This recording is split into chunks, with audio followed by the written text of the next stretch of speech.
নমস্কার বন্ধুরা, আজকে আপনাদের একটা জিনিস আমি বলতে চাই। সেটা হচ্ছে, আমাকে বহু লোক বন্ধুবান্ধবরা জিজ্ঞেস করছে ভিডিও ইউটিউব আমার বন্ধুরা যে পাইলস, ফিস্টুলা, ফিশার এগুলো কী। এগুলো সব হচ্ছে আমাদের পায়খানার দ্বার বা রেকটামের অসুখ। তো প্রথমে আমি যেটা দেখাচ্ছি সেটা হচ্ছে ফিশার। এই বোর্ডটা দেখুন, আশা করি দেখতে পাচ্ছেন। এই হচ্ছে আমাদের রেকটাম, এখান থেকে পায়খানা বেরিয়ে চলে যায়।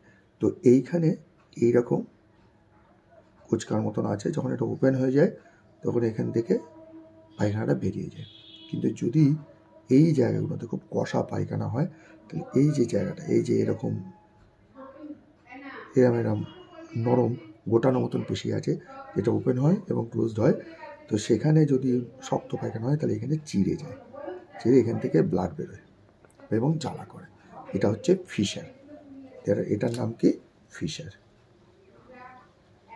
FISHER, ফিশার হলো।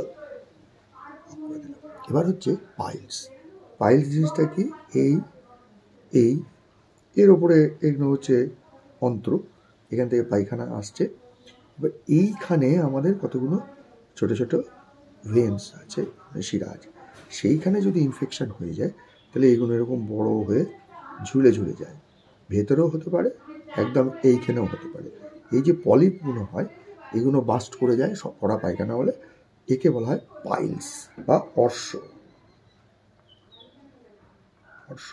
বা পাইলস, PILES, পাইলস। ঠিক আছে, তো এটা আপনারা বুঝলেন। ফিশার কি, পাইলস কি। পায়খানা জ্বালা রক্ত হলেই কিন্তু ফিশারও হতে পারে, পাইলস হতে পারে। একদম গোড়ার দিকে হলে ফিশার, আগে দেখালাম, এটা হচ্ছে পাইলস। আর একটা আছে হচ্ছে fistula, which is dangerous. Fistula কি? ধরুন এই হচ্ছে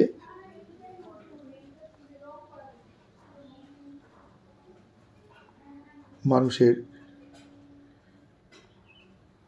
অঙ্গ, এর হচ্ছে পায়খানার দাগ।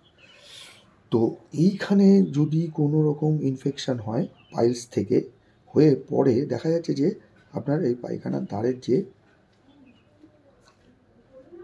এখানেও চলে আসছে ইনফেকশন, এবং এই দুটো কানেক্টেড, এখান থেকে এইখানে কানেক্টেড। এখান থেকে পুঁজ বাইরে থেকেও বেরোচ্ছে, এখানেও পুঁজ আছে, রক্ত বেরোচ্ছে। একে বলা হয় হচ্ছে ভগন্দর।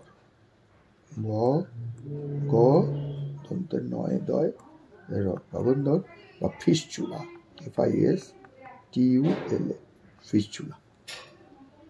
এটা সব থেকে কঠিন ব্যাপার। তো আজকে আমাদের এই 3 ধরনের সম্বন্ধে ভুল ধারণা অনেকের থাকে, তো এটা আপনাদের বললাম। নমস্কার। এর পরের দিন আমরা ডিসকাস করবো এগুলোর থেকে কী করে রেহাই পাওয়া যায়। যদিও আমার ভিডিও আছে, তবে আমি আরেকবার দেখাবো। নমস্কার, ভালো থাকবেন।